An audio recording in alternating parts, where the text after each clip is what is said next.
கிறிஸ்துவுக்குள் மிகவும் அன்பான தேவ ஜனமே, ஆண்டவராகிய இயேசு கிறிஸ்துவின் இன்ப இனிய நாமத்தில் உங்கள் ஒவ்வொருவரையும் இயேசுவே என்னோடு பேசுமே என்கிற இந்த தின தியான நிகழ்ச்சியின் மூலமாக உங்கள் வீடுகளில் வந்து உங்கள் ஒவ்வொருவரையும் சந்தித்து உங்களோடு பேசுவதில் உறவாடுவதில் என் ஆண்டவருக்குள் நான் மிகவும் சந்தோஷமா இருக்கிறேன். எப்பொழுதும் கிறிஸ்துவுக்குள் சந்தோஷமா இருங்கள், உங்களே சந்தோஷமாய் காத்துக்கொள்ளுங்கள். நம்ம ஆண்டோட வசனத்தை பார்ப்போம் வாருங்கள்.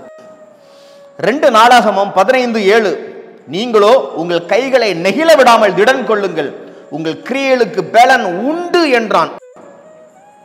கைகளை தளர விட்டுறாதீங்க, எனக்கு கொஞ்சம் இதா இருக்குன்னு சொல்லாதீங்க, சமாதானம் இல்லைன்னு சொல்லாதீங்க, தொடர்ந்து ஓடுங்க. ஆண்டவர் உங்களை பார்த்து சொல்லுகிறார், நீங்க செய்கிற கிரியைகளுக்கு பலன் உண்டு. அப்போ ஏன் பலன் இன்னைக்கு வரைக்கும் இல்லை?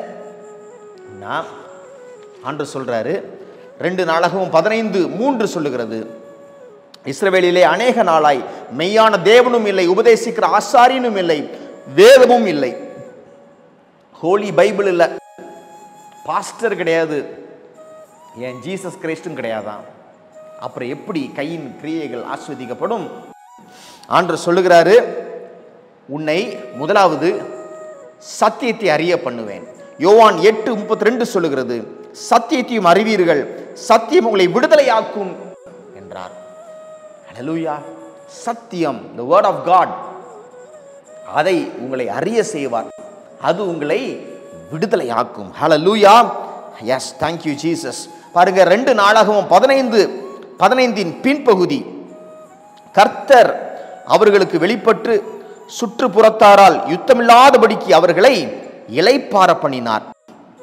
எப்பொழுது இளைப்பாற பண்ணினார்? முழு மனதோடு அவரை தேடின பொழுது சுற்றுப்புறத்தாரால் யுத்தமில்லாத ஒரு வாழ்க்கையை ஆண்டவர் கொடுத்தார். முதலாவது சத்தியத்தை அறிய பண்ணுவார்.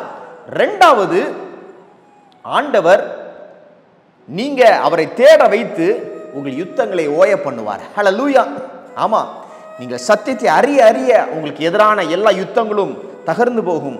நீங்க ஆண்டவர் எவ்வளவு தூரம் தேடுறீங்களோ அவ்வளவு தூரம் உங்களுக்கு எதிரான யுத்தங்கள் எல்லாம் அழிந்து போகும். தேவ ஜனமே, சமாதானம் இல்லைன்னு சொல்றீங்களா?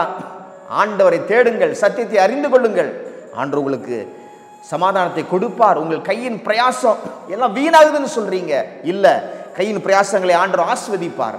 நீங்க ஆண்டவர்கிட்ட கரெக்டா இருங்க, ஆண்டவர் உங்க காரியத்துல கரெக்டா இருந்து உங்களுக்கு எல்லாவற்றையும் வாய்க்க பண்ணுவார், உங்களை ஆசீர்வதித்து பெருக பண்ணுவார்.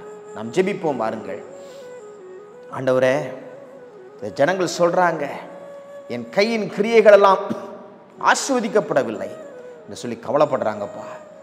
ஆண்டவரே, இவர்களை உற்சாகப்படுத்தும் ஆண்டவரே, உயிர்ப்பியும் ஆண்டவரே, சத்தியத்தை அறிகிற அறிவு உண்டாகட்டும், உம்மை முழு இருதயத்தோடு தேடட்டும், சமாதானத்தை கண்டடையட்டும், கையின் கிரியைகள் ஆசீர்வதிக்கப்படட்டும். இந்த நாள் முழுவதும் நல்ல செய்திகள் இவர்களை தேடி வரட்டும் ஆண்டவரே.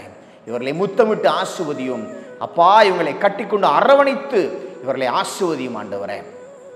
உமக்கு நன்றி அப்பா, நன்றி செலுத்தி இந்த ஜெபத்தை எங்கள் அன்பர் இயேசு கிறிஸ்துவின் நல்ல நாமத்தில் ஏறெடுக்கிறோம் எங்கள் வல்ல பிதாவே. ஆமேன்,